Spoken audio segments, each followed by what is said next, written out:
Welcome back to another episode of Knowledge Bomb. I'm Nick Fowler. We are on the series of recovery.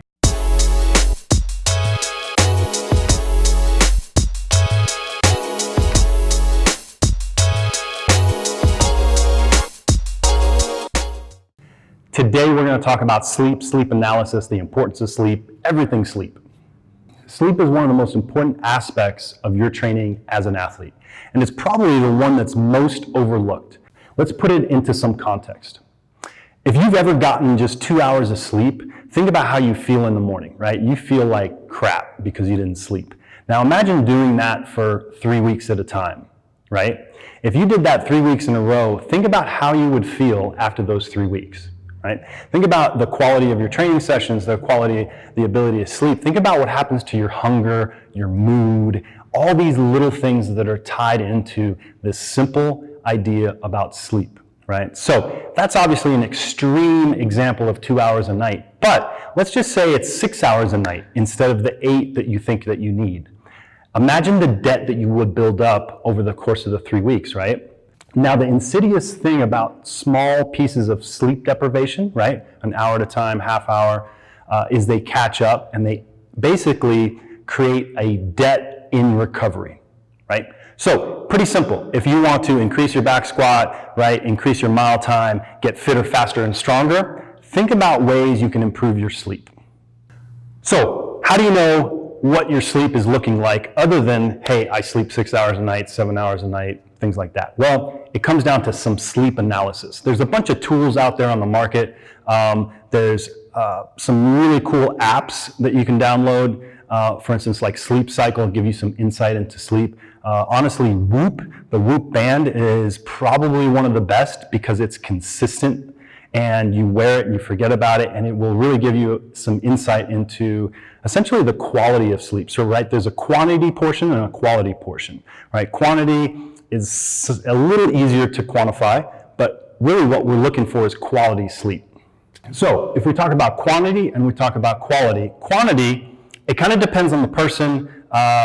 The 23andMe test will kind of give you some insight in how much sleep you need. There is some evidence that as we get older, we need less sleep. Babies need more sleep. Athletes in general treat them like babies in the fact that they need a lot of sleep to recover from. So the more stress you're experiencing in your life, the more quantity of sleep you need.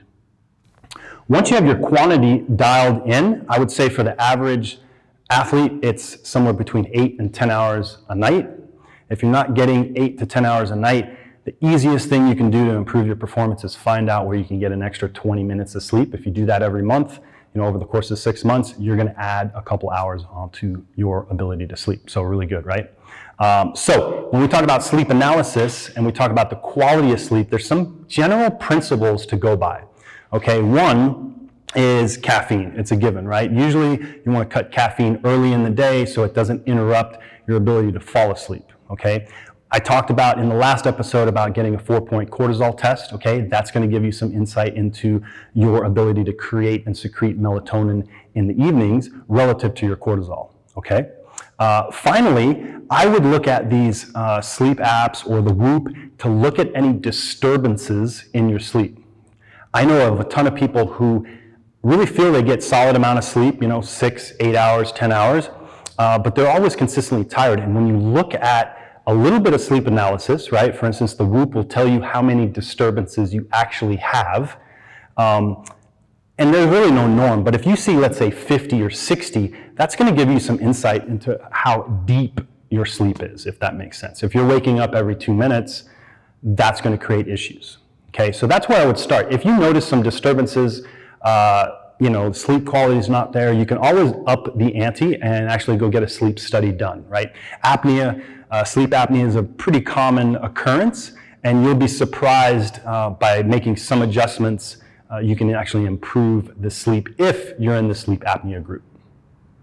So to wrap it up, go audit your sleep quantity. Okay, how many hours a night are you getting? If it's between 8 and 10, you're probably good. If it's less than that, really think about how to adjust some things to increase it.